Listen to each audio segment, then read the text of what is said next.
Hello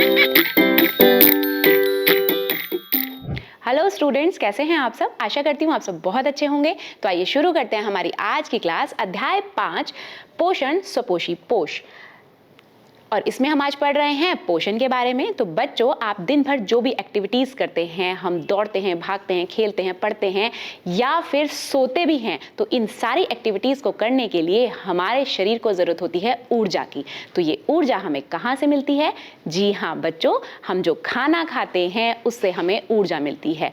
कभी कभी आपने फील किया होगा कि आप बहुत देर तक जब कुछ खाते नहीं हैं और लगातार कोई ना कोई एक्टिविटी कर रहे हैं, कहीं से कहीं तक वॉक करके जा रहे हैं, दौड़ रहे हैं, खेल रहे हैं, तो उसके बाद आपको अचानक से बहुत भूख लगती है, बहुत प्यास लगती है। तो बच्चों, ये आपको भूख लगना, आपको प्यास लगना, ये क्या है कि आपके शरीर में जो संचित ऊर्जा थी वो पूरी की पूरी यूटिलाइज हो गई है, वो पूरी खत्म हो गई है, आपने पूरा उसको यूज किया और आप अब धीरे धीरे फील कर रहे हैं कि मुझे और भोजन की जरूरत है ताकि वो वापस से ऊर्जा आपको मिल सके। तो आप खाना खाने के बाद अच्छा फील कर रहे होते हैं, यानी कि जो खाना खाने की प्रोसेस है और उससे मिल रही है हमारी बॉडी को एनर्जी। तो हम इसी के बारे में यहाँ जानेंगे।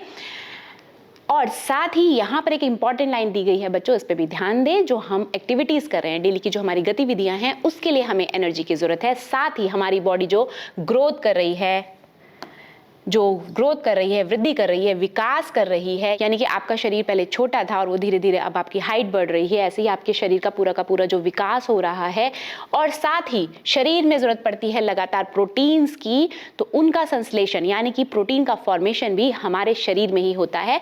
तो इन चीज़ों के लिए भी यहाँ पर हमें कुछ पदार्थों की आवश्यकता होती है। तो ऊर्जा का स्रोत यानी कि हमें चाहिए ऊर्जा, तो वो स्रोत, और हमें चाहिए कुछ पदार्थ जिससे कि हमारे शरीर में प्रोटीन संश्लेषण हो सके, यानी कि प्रोटीन का फॉर्मेशन हो सके बच्चों। तो उसके लिए पदार्थ हम खाते हैं और उस जो हम खाते हैं उसे ही कहा जाता है भोजन। अब जो सजीव हैं वो अपना भोजन कैसे प्राप्त करते हैं? जो भोजन लेने का यानी कि खाना खाने का जो तरीका है और उससे एनर्जी फॉर्मेशन का जो तरीका है, ये 2 पार्ट्स में डिवाइडेड है, ये 2 भागों में है। अब यहाँ पर सबसे पहले बताया गया है स्वपोषी के बारे में, कि यानी कि कुछ जीव स्वपोषी होते हैं।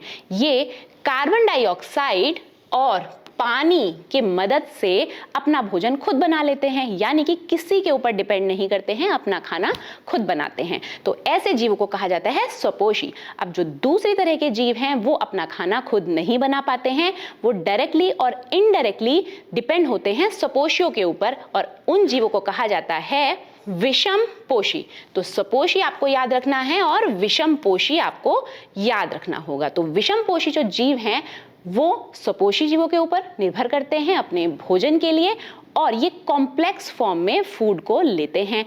अब कॉम्प्लेक्स फूड फॉर्म में जब फूड उनकी बॉडी में जाता है तो उससे एनर्जी भी बननी होगी, तो उस फूड को तोड़ा जाता है शरीर के अंदर। तो डाइजेशन की प्रोसेस चलती है, यानी कि कॉम्प्लेक्स फूड को सिंपल फूड में कन्वर्ट करना। अब जब ये कॉम्प्लेक्स फूड सिंपल फूड में कन्वर्ट होता है तब उससे बनती है एनर्जी, लेकिन इस फंक्शन को परफॉर्म करने के लिए जरूरत होती है कुछ जैव उत्प्रेरकों की, यानी कि जिन्हें कहा जाता है एंजाइम्स। तो यहाँ पर आपको ध्यान देना होगा कि 2 तरह के जीव हैं, स्वपोषी और विषमपोषी। स्वपोषी जो हैं वो कार्बन डाइऑक्साइड और पानी की मदद से अपना खाना खुद बना रहे हैं, और जो विषमपोषी हैं वो स्वपोषियों पर अपने भोजन के लिए निर्भर हैं और कॉम्प्लेक्स फॉर्म में फूड को ग्रहण करते हैं। स्वपोषी पोष, जैसे कि आप यहाँ देख रहे हैं डायग्राम में, यहाँ एक कटी हुई लीफ यानी कि एक पत्ती की फोटो दी गई है। अब यहाँ पर बताया गया है, आप जानते हैं ये है बीच वाला मध्यशिरा, मिडरिब, पर्णपटल यानी कि लैमिला, और यहाँ पर आप देख रहे हैं ये जो छोटी छोटी लाइंस आप लीफ पे हमेशा देखते हैं, इन्हें कहा जाता है शिरा। अब यहाँ पर इसको जब कटिंग करके यहाँ बीच में से देखा जा रहा है तो फ्लोएम जाइलम दिख रहे हैं यहाँ पर वस्कुलर बंडल्स में, और यहाँ पर इसको ही इस पार्ट को, छोटे पार्ट को माइक्रोस्कोप की मदद से एनलार्ज करके दिखाया जा रहा है। और हम देखेंगे कि जो सेल्स हैं उसके अंदर यहाँ पर ये छोटे छोटे गोल जो सर्कल्स दिख रहे हैं, इस पे ध्यान दें। और इनको बताया गया है कि ये है हरित लवक। आइए एक बार रीडिंग ले लेते हैं। स्वपोषी जीव की कार्बन तथा ऊर्जा की आवश्यकताएं प्रकाश संश्लेषण द्वारा पूरी होती हैं। यह वह प्रक्रम है जिसमें स्वपोषी बाहर से लिए गए पदार्थों को ऊर्जा संचित रूप में परिवर्तित कर देता है। ये पदार्थ कार्बन डाइऑक्साइड तथा जल के रूप में लिए जाते हैं, जो सूर्य के प्रकाश तथा क्लोरोफिल की उपस्थिति में कार्बोहाइड्रेट में परिवर्तित कर दिए जाते हैं। तो बच्चों, स्वपोषी पोष के बारे में यहाँ बात की जा रही है। और स्वपोषी जीव कौन से होते हैं? जो कि अपना खाना खुद बनाते हैं। अब अपना खाना कैसे बनाते हैं हम ये जान रहे हैं। तो खाना बनाने की जो ये प्रोसेस है ये होती है प्लांट के लीफ पार्ट में, यानी कि जो लीव्स हैं, पार्ट, जो पौधा है, एक प्लांट है कोई, तो उसके अलग अलग पार्ट्स होते हैं, आपको पता है। लीफ है, स्टेम है, रूट्स हैं, फ्लावर्स है, फ्रूट्स हैं। तो यहाँ पर खाना बनाने की जो जगह है कि वो खाना बन कहाँ रहा है प्लांट का, वो होती है लीफ। और इसलिए लीफ को किचन ऑफ द प्लांट्स भी कहा जाता है बच्चों। तो ये स्ट्रक्चर दिया गया है लीफ का। अब यहाँ पर आप ध्यान देंगे कि जो लीफ की सेल्स हैं, यहाँ पर ये गोल गोल सर्कल दिखाया गया है, ये है हरित लवक यानी कि क्लोरोप्लास्ट। क्लोरोप्लास्टिक ऑर्गेनेली है, इसको आप अपनी क्लास 9th में भी बच्चों पढ़ के आए हैं। लीफ की सेल्स में एक ऑर्गेनेली प्रेजेंट होती है क्लोरोप्लास्ट, और क्लोरोप्लास्ट के अंदर प्रेजेंट होता है क्लोरोफिल। अब जो ये क्लोरोफिल है ये क्या करता है कि जो सनलाइट है उसकी प्रेजेंस में जो कार्बन डाइऑक्साइड होती है उसको कार्बोहाइड्रेट में कन्वर्ट कर देता है। तो कार्बोहाइड्रेट पौधों को ऊर्जा प्रदान करने में प्रयुक्त होते हैं, यानी कि कार्बोहाइड्रेट का फॉर्मेशन हो रहा है, यानी कि फूड का फॉर्मेशन हो रहा है। प्लांट्स फूड का फॉर्मेशन जब करते हैं तो फूड किस फॉर्म में बनता है? कार्बोहाइड्रेट की फॉर्म में। और कहाँ से बनता है? कार्बन डाइऑक्साइड से। तो लगातार जो हम कार्बन डाइऑक्साइड के बारे में सुनते आए हैं कि हम ऑक्सीजन लेते हैं और कार्बन डाइऑक्साइड को छोड़ते हैं, प्लांट्स कार्बन डाइऑक्साइड को ग्रहण करते हैं, तो वो एक्चुअल में उस कार्बन डाइऑक्साइड का करते क्या हैं? तो बच्चों, कार्बन डाइऑक्साइड से ही कार्बोहाइड्रेट का फॉर्मेशन करते हैं सनलाइट की प्रेजेंस में। ये बिल्कुल ऐसे ही है कि जैसे प्लांट्स बिना सनलाइट के ये प्रकाश संश्लेषण की जो प्रक्रिया है, यानी कि खाना बनाने की प्रक्रिया है, इसको परफॉर्म नहीं कर सकते। ये बिल्कुल वैसे ही है कि हमें भी जब हम खाना बनाते हैं किचन में, तो हम गैस, यानी कि हमें कोई हीट की ज़रूरत पड़ती है किसी भी माध्यम से, तो वो हीट का काम क्या है? खाना बनाना। तो यहाँ पर प्रकाश का काम क्या है कि ये भी ठीक वैसे ही है कि ऊर्जा की ज़रूरत पड़ रही है किसी भी चीज़ को बनाने के लिए। तो यहाँ पर ऊर्जा कहाँ से आई? सनलाइट से। तो अगले अनुभाग में हम इसको बच्चों पढ़ेंगे। जो कार्बोहाइड्रेट का फॉर्मेशन प्लांट्स करते हैं उन्हें मंड के रूप में संचित कर लिया जाता है। तो बच्चों, जो कार्बोहाइड्रेट्स प्लांट्स बनाते हैं लीफ के अंदर, वो सारा यूटिलाइज नहीं कर पाते हैं। उनको ऊर्जा की जितनी ज़रूरत होती है वहाँ पर प्लांट्स उसको यूज़ कर लेते हैं, लेकिन बहुत सारा कार्बोहाइड्रेट वो स्टोर भी करते हैं। अब ये जब कार्बोहाइड्रेट स्टोर होता है, ये होता है मंड के रूप में। यह रक्षित आंतरिक ऊर्जा की तरह कार्य करता है, यानी कि ये स्टोर्ड एनर्जी फॉर्म में रहता है। आंतरिक ऊर्जा को बचा के रखा जाता है। जब भी प्लांट को ज़रूरत पड़ती है, आवश्यकता अनुसार इसको प्रयुक्त किया जाता है। हो सकता है कि कभी पानी नहीं हो प्लांट के पास, या फिर कभी सनलाइट नहीं हो, तो उस टाइम पे स्टोर्ड फूड को यूटिलाइज किया जाता है। अब इसी तरह की स्थिति हमारे साथ भी होती है बच्चों। हमारी बॉडी में भी जो हम खाना खाते हैं वो पूरा का पूरा यूटिलाइज नहीं होता है एनर्जी में। क्या होता है कि वो फूड हमारी बॉडी में स्टोर हो जाता है, और जब हम लंबे समय तक खाना नहीं खाते हैं तो उस टाइम पे वो स्टोर्ड फूड यूटिलाइज होता है और उससे हमें एनर्जी मिलती है। तो किस फॉर्म में हमारा फूड हमारी बॉडी में स्टोर रहता है बच्चों? ये होता है ग्लाइकोजन की रूप में। अब प्लांट्स में जो स्टोर्ड फूड है, यानी कि जो संचित भोजन है, वो होता है मंड के रूप में, और जो ह्यूमन बींग्स में स्टोर्ड फूड यानी कि संचित भोजन होता है वो होता है ग्लाइकोजन के फॉर्म में। यहाँ पर एक रिएक्शन दी गई है बच्चों, आइए इसको समझते हैं कि प्लांट्स जो हैं, आप देख लीजिए कि यहाँ पर एक लीफ दी गई है। ये जो स्ट्रक्चर, आप सोचिए ये लीफ है और मान लीजिए यहाँ पर है सन। तो जब सनलाइट इस लीफ पर फॉल करेगी तो उस समय पर जो लीफ होती है ये एब्जॉर्ब करती है कार्बन डाइऑक्साइड को, जो कि एयर में प्रेजेंट होती है। तो कार्बन डाइऑक्साइड इस लीफ के अंदर जाएगी और सनलाइट इस पे फॉल करेगी, तो यहाँ पर, और जो पानी है वो रूट की हेल्प से जो प्लांट की लीव्स हैं वहां तक ले जाया जाता है। अब ये जो चीजें हैं ये यहाँ पर इसी तरह से रिएक्शन में दिखाई गई हैं। 6 CO2 फिर 12H2O, ये दो चीजें मिल रही हैं, लीफ में पानी और कार्बन डाइऑक्साइड है, और सूर्य का प्रकाश जो कि सनलाइट पड़ रही है लीफ के ऊपर, और क्लोरोफिल इसमें पहले से ही प्रेजेंट होता है, अभी हमने बात की। तो कार्बन डाइऑक्साइड और पानी मिल करके क्या बना रहे हैं, यहां बना रहे हैं ग्लूकोज, और साथ ही बन रहा है ऑक्सीजन, और उसके साथ पानी भी बनता है। तो जो ये रिएक्शन है ये दिखाई गई है कि कार्बन डाइऑक्साइड और पानी मिल करके कार्बोहाइड्रेट का यानी कि ग्लूकोज का फॉर्मेशन करते हैं, और साथ ही रिलीज होता है ऑक्सीजन और पानी। अब यहाँ पर जो दो चीजें एरो के ऊपर और नीचे दिखाई गई हैं ये एसेंशियल हैं, क्लोरोफिल एंड सनलाइट यानी कि सूर्य का प्रकाश। हम देखते हैं कि प्रकाश संश्लेषण प्रक्रम में, हाँ, और ये जो प्रोसेस है बच्चों, यानी कि कार्बन डाइऑक्साइड और पानी की मदद से यहाँ पर सनलाइट और क्लोरोफिल की प्रेजेंस में ग्लूकोज का जो फॉर्मेशन हो रहा है, इस प्रोसेस को कहा जाता है प्रकाश संश्लेषण। अब ये जो प्रकाश संश्लेषण की प्रोसेस है बच्चों, इस प्रक्रम के दौरान निम्नलिखित घटनाएं होती हैं, यानी कि कुछ स्टेप्स हैं। तो स्टेप बाय स्टेप ये प्रोसेस चलती है। तो आइए देख लेते हैं कि वो कौन कौन से स्टेप्स हैं।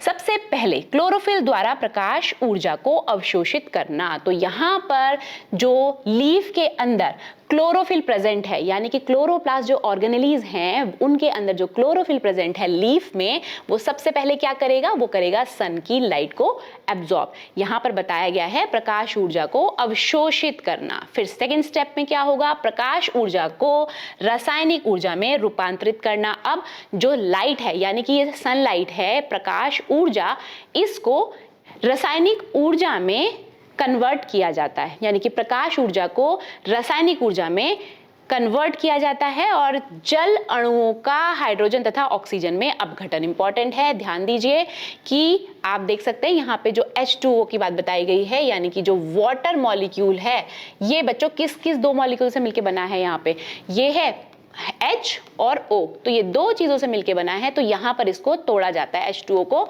अलग कर दिया जाता है, अणुओं का हाइड्रोजन तथा ऑक्सीजन में अपघटन। तो यहाँ पर हाइड्रोजन और ऑक्सीजन को अलग कर दिया जाता है। उसके बाद थर्ड जो स्टेप है, कार्बन डाइऑक्साइड का कार्बोहाइड्रेट में अपचयन। अब यहाँ पर जो कार्बन डाइऑक्साइड है उसको कार्बोहाइड्रेट में कन्वर्ट किया जाता है।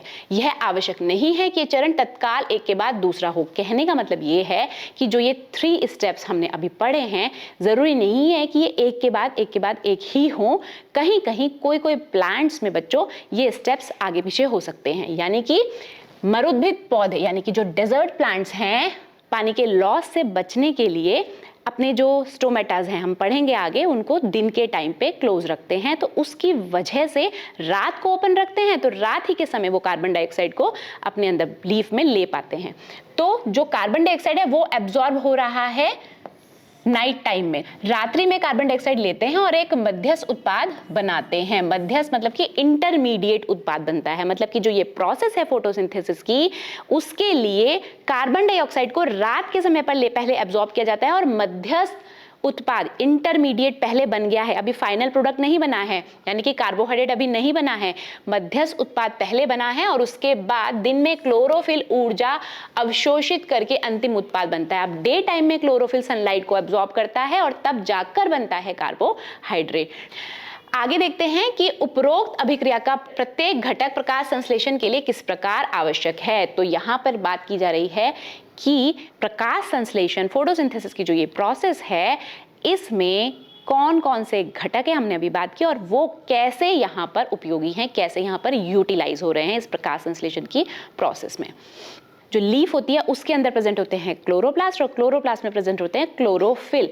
तो क्लोरोफिल प्रकाश संश्लेषण की क्रिया के लिए कितना जरूरी है, ये हम सीखेंगे एक एक्टिविटी से। क्रियाकलाप 5.1, सबसे पहले गमले में लगाए एक शबलित पत्ती, यानी कि आप मनी प्लांट या कॉटन का पौधा ले और पौधे को 3 दिन अंधेरे कमरे में रखिए ताकि उसका संपूर्ण मंड प्रयुक्त हो जाए। अब पौधे को लगभग 6 घंटे के लिए सूर्य के प्रकाश में रखिए। पौधे से एक पत्ती तोड़ लीजिए, इसमें हरे भाग को अंकित करिए तथा उन्हें कागज पर ट्रेस कर लीजिए। कुछ मिनट के लिए इस पत्ती को उबलते पानी में डाल दीजिए। इसके बाद इसे अल्कोहल से भरे बीकर में डुबा दीजिए। तो पत्ती लेनी है सबसे पहले और उसको अंधेरे कमरे में ले रखना है। अब अंधेरे कमरे में रखने से क्या होगा कि उसके पास जो पहले से स्टोर्ड फूड है, अब स्टोर्ड फूड की हमने अभी बात की कि स्टोर्ड फूड क्या होता है, यानी कि मंड, स्टार्च। जो स्टार्च स्टोर है लीफ में वो यूटिलाइज हो जाएगा, क्योंकि अगर प्रकाश संश्लेषण की प्रक्रिया नहीं हो रही है बच्चों, तो स्टोर्ड फूड पहले से ही लीफ में प्रेजेंट होता है, तो वो फूड वहां पर यूटिलाइज हो रहा है जब हमने प्लांट को अंधेरे कमरे में रखा। अब पौधे को लगभग 6 घंटे के लिए सूर्य के प्रकाश में रखना होगा। अब उठा करके वापस से प्लांट को सूर्य के प्रकाश में रख दीजिए। पौधे से एक पत्ती तोड़ लीजिए, इसमें हरे भाग को अंकित करिए तथा उन्हें एक कागज पर ट्रेस कर दीजिए। अब उस लीफ में से जो भी हरा भाग है उसको मार्क करना है आपको। कुछ मिनट के लिए इस पत्ती को उबलते पानी में डालना होगा और इसके बाद इसे अल्कोहल से भरे बीकर में डुबोना होगा। अब इस बीकर को सावधानी से जल ऊष्मक में रखकर तब तक गर्म करना है जब तक अल्कोहल उबलने ना लगे। तो जल ऊष्मक क्या होते हैं? जल ऊष्मक बच्चों ऐसा एक उपकरण होता है जिसमें कि पानी से ही किसी भी चीज को हीट किया जाता है। पत्ती के रंग का क्या होगा अब हम देखेंगे उबालने के बाद कि विलयन का रंग कैसा हो गया है, तो जिस पानी में वो है उस पानी का रंग कैसा हो गया है और पत्ती का कैसा रंग है। अब कुछ मिनट के लिए इस पत्ती को आयोडीन के तनु विलयन में डाल देंगे। अब पत्ती को उठा करके आयोडीन के सोल्यूशन में हम डालेंगे, पत्ती को बाहर निकालकर उसके आयोडीन को धो लेंगे। पत्ती के रंग का अवलोकन करेंगे। अब देखेंगे कि लीफ का कलर पहले कैसा था और अब कैसा है। प्रारंभ में पत्ती का जो ट्रेस हमने किया था उससे इसकी तुलना करेंगे। पत्ती के विभिन्न भागों में मंड की उपस्थिति के बारे में आप क्या निष्कर्ष निकालते हैं? तो जब देखेंगे तो ट्रेस की हुई पत्ती यहाँ पर देख सकते हैं मंड परीक्षण से पहले और मंड परीक्षण के बाद। तो यहाँ पर इस भाग में आयोडीन सोल्यूशन की वजह से जो ये भाग नीला काला हो गया है, ये हमें दिखाई दे रहा है कि इस भाग में ही स्टार्च है। बच्चों, जो आयोडीन सोल्यूशन होता है ये स्टार्च के कांटेक्ट में आने पर उसको ब्लू ब्लैक कर देता है, ये हम जानते हैं। तो यहाँ आयोडीन की मदद से हम पता लगा पा रहे हैं कि लीफ के किस भाग में स्टार्च है, यानी कि फोटोसिंथेसिस की प्रोसेस कहाँ पर हुई। तो जहाँ पर क्लोरोफिल की प्रेजेंस है वहीं पर प्रकाश संश्लेषण की क्रिया भी हो पाती है। अब इससे आगे बढ़ते हैं, पौधे कार्बन डाइऑक्साइड कैसे प्राप्त करते हैं। तो बच्चों हमें पता है कि हम अभी पढ़ रहे हैं कि पौधे को अलग अलग घटकों की जरूरत होती है प्रकाश संश्लेषण की क्रिया के लिए। अभी तक हमने जाना कि प्रकाश संश्लेषण की क्रिया में जो क्लोरोफिल है वो इंपॉर्टेंट रोल प्ले करता है कि क्लोरोफिल जहां होगा वहीं पे स्टार्च का फॉर्मेशन हो रहा था। अब कार्बन डाइऑक्साइड जो घटक है वो कितना जरूरी है, इसके लिए हम सबसे पहले जानते हैं कि इसके पहले हम सबसे पहले एक रिवीजन ले लेते हैं बच्चों। क्लास 9th में हमने पढ़ा था स्टोमेटा के बारे में। कार्बन डाइऑक्साइड जो है बच्चों वो इन्हीं स्टोमेटा के थ्रू लीफ के अंदर जाता है। पत्ती की सतह पर सूक्ष्म छिद्र होते हैं। प्रकाश संश्लेषण के लिए गैसों का अधिकांश आदान प्रदान इन्हीं छिद्रों के द्वारा होता है। तो जो ये छिद्र हैं प्रकाश संश्लेषण के लिए बहुत हेल्प करते हैं, क्योंकि जो गैसों का आदान प्रदान है वो इन्हीं के थ्रू होता है। तो ये छिद्र प्रेजेंट होते हैं बच्चों लीफ के ऊपर। लीफ पे स्मॉल पोर्स प्रेजेंट होते हैं, यानी कि स्मॉल स्मॉल छिद्र प्रेजेंट होते हैं और इन्हें कहा जाता है स्टोमेटा। गैसों का आदान प्रदान तने, जड़ और पत्तियों की सतह से भी होता है। तो साथ ही हम ये भी जान लें कि जो प्लांट होता है उसके जो अलग अलग पार्ट्स हैं, यहाँ पर बताया जा रहा है कि जो तने हैं, जड़ हैं और पत्तियां, इन तीनों पर ही स्मॉल पोर्स प्रेजेंट होते हैं जिससे कि गैसों का आदान प्रदान हो सकता है। लेकिन फोटोसिंथेसिस क्योंकि आपको पता है कहाँ पर होता है, लीफ में।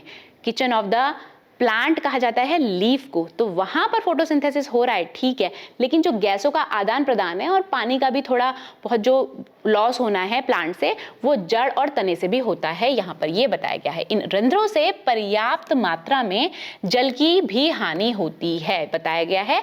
जब प्रकाश संश्लेषण के लिए कार्बन डाइऑक्साइड की जरूरत होती है बच्चों, जब फोटोसिंथेसिस की प्रोसेस होनी है उसके लिए कार्बन डाइऑक्साइड इंपॉर्टेंट है। अब कार्बन डाइऑक्साइड जब इंपॉर्टेंट है तब वो पत्ती को चाहिए होगा, तो इन छिद्रों की मदद से कार्बन डाइऑक्साइड अंदर जाता है। अब एक बार ये वाला स्ट्रक्चर भी देख लें। स्टोमेटा की पिक्चर यहाँ दी गई है बच्चों। यहाँ पर ओपन एंड क्लोज दोनों की पिक्चर साथ साथ दी गई है, खुला तथा बंद रंध्र। तो अब क्या हो रहा है, यहाँ पर आप देखें, ये जो ओपन वाला स्टोमेटा है यानी कि खुला रंध्र है, यहाँ पर देखें इसका स्ट्रक्चर कि ये पोर अगर है ना, तो ये यहाँ पर गार्ड सेल से सराउंडेड है, यानी कि आसपास में गार्ड सेल इस तरीके से होती हैं। अब तो द्वार कोशिकाओं में जैसे ही पानी अंदर जाता है तब ये फूल जाती हैं और इनके फूलने के कारण ये जो छिद्र है ये ओपन हो जाता है, खुल जाता है। तो जब कार्बन डाइऑक्साइड की जरूरत होगी उस समय पर ये गार्ड सेल जो हैं ये छिद्र को, स्टोमेटोपोर को ओपन कर देती हैं, और जब कार्बन डाइऑक्साइड की जरूरत नहीं होती उस समय पर ये बंद कर दिया जाता है। तो यहाँ पर समझने वाली बात ये है कि जो गार्ड सेल्स हैं वो ही स्टोमेटा की जो ओपनिंग है यानी कि जो रंध्र है उसको एक तरह से रेगुलेट करते हैं कि कब वो ओपन होंगे और कब वो क्लोज होंगे। तो जब भी कार्बन डाइऑक्साइड की जरूरत है उस समय पर स्टोमेटल पोर जो हैं, रंध्र जो हैं वो खुल जाते हैं, और जब प्रकाश संश्लेषण की प्रक्रिया नहीं हो रही है यानी कि कार्बन डाइऑक्साइड की जरूरत नहीं है उस समय पर ये पोर्स बंद हो जाते हैं। तो बच्चों करते हैं क्रियाकलाप 5.2। लगभग समान आकार के गमले में 2 पौधे लेने हैं। तो हमें एक जैसे 2 पौधे लेने हैं और अब इनको रख देना है अंधेरे कमरे में। प्रत्येक पौधे को अलग अलग कांच पट्टिका पर रखना है और पौधे के पास वॉच ग्लास में, एक पौधे के पास वॉच ग्लास में पोटेशियम हाइड्रोक्साइड को रखा जाना है जैसे कि आप चित्र में देख रहे हैं। उसके बाद इन दोनों ही पौधों को बेल जार से कवर कर देना है और साथ ही ध्यान रखना है कि कोई भी हवा इसके अंदर ना जाए। तो उसके लिए हमें यहाँ से इसको कवर करना होगा वैसलीन से, ताकि कि कोई भी हवा की जरा सी भी हवा इसके अंदर ना जा सके। अब वायुरोधी बनाने के बाद इसको बनाना है वायुरोधी की, यानी कि कोई भी हवा इसके अंदर ना जा सके। लगभग 2 घंटों के लिए पौधों को सूर्य के प्रकाश में अब रखना होगा। इसके बाद अब दोनों पौधों को उठा करके प्रकाश में रखना होगा और उसके बाद दोनों पत्तियां समान रूप से मंड की उपस्थिति दर्शाती हैं, यानी हमें करना है ऑब्जर्व। इस क्रियाकलाप से आप क्या निष्कर्ष निकालते हैं, तो आइए समझ लेते हैं कि यहाँ पर हमने क्या किया। प्लांट लिया, सबसे पहले उसको अंधेरे कमरे में रख दिया ताकि जो इनके पास लीफ में स्टोर्ड स्टार्च था वो पहले ही यूटिलाइज हो जाए। उसके बाद अब प्लांट को कर देना है कवर, और कवर करने में जो पहला प्लांट है उसमें यहाँ रखना है पोटेशियम हाइड्रोक्साइड, ताकि जो इसके अंदर का कार्बन डाइऑक्साइड था वो पूरा का पूरा ये एब्जॉर्ब कर ले। अब यहाँ मानिए कि इस हवा में कोई कार्बन डाइऑक्साइड नहीं है और हमने इसको इस तरीके से कवर कर दिया है कि कार्बन डाइऑक्साइड इसमें अंदर जा भी ना पाए। अब दूसरा जो पौधा है उसके अंदर हमने ऐसा कोई भी पोटेशियम हाइड्रोक्साइड जैसे कोई भी चीज नहीं रखी है, तो यानी कि इस हवा में यहाँ पर कार्बन डाइऑक्साइड की स्थिति रहेगी, ये प्रेजेंट होगी वहां पर। अब दोनों पौधों को जब प्रकाश में रखा जाता है तो हम देख सकेंगे कि जो ये दूसरा पौधा है इसमें प्रकाश संश्लेषण की जो प्रक्रिया है वो हो पा रही है, लेकिन जो पहला पौधा है उसमें नहीं। इससे हमें क्या पता चला कि जो प्रकाश संश्लेषण की क्रिया है उसके लिए कार्बन डाइऑक्साइड की जरूरत होती है। तो बच्चों हमने जाना कि कार्बन डाइऑक्साइड की प्रकाश संश्लेषण के लिए जरूरत होती है, और आगे देखते हैं स्वपोषी अपनी ऊर्जा आवश्यकता की पूर्ति कैसे करते हैं। अब तक हम ये समझ चुके हैं, लेकिन उन्हें भी अपने शरीर के निर्माण के लिए अन्य कच्ची सामग्री की आवश्यकता होती है। तो जो भोजन बना रहे हैं स्वपोषी, यानी कि जो अपना फूड बना रहे हैं खुद से, उसके लिए उन्हें कच्ची सामग्री की जरूरत होती है। यहाँ पर हमने बात की कि जो कार्बन डाइऑक्साइड है और पानी है वो प्लांट्स को चाहिए होता है कच्ची सामग्री के रूप में। तो कार्बन डाइऑक्साइड हमें पता है कि एयर से मिल रही है, लेकिन साथ ही पानी प्लांट्स को कैसे मिलता है? पानी मिलता है बच्चों रूट से। तो जो भी स्थलीय पौधे यानी कि जो भी प्लांट्स होते हैं वो जो उनकी रूट्स हैं वो अंडरग्राउंड होती हैं, और रूट जो हैं वो अंडरग्राउंड वाटर को एब्जॉर्ब करती हैं और लेकर जाती हैं लीव्स तक। अब लीव्स में फोटोसिंथेसिस की प्रोसेस हो रही है तो रूट से पानी को लीव्स तक पहुंचाया जाता है। साथ ही नाइट्रोजन, फास्फोरस, लोहा तथा मैग्नीशियम ऐसे कुछ एलिमेंट्स की भी जरूरत होती है प्लांट्स को फोटोसिंथेसिस की प्रोसेस के लिए। नाइट्रोजन एक आवश्यक तत्व है जिसका उपयोग प्रोटीन तथा अन्य यौगिकों के संश्लेषण में किया जाता है। तो प्रोटीन की बात की जा रही है यहाँ पर कि प्रोटीन का फॉर्मेशन जब प्लांट्स करते हैं तो उसके लिए उन्हें जरूरत पड़ती है नाइट्रोजन की।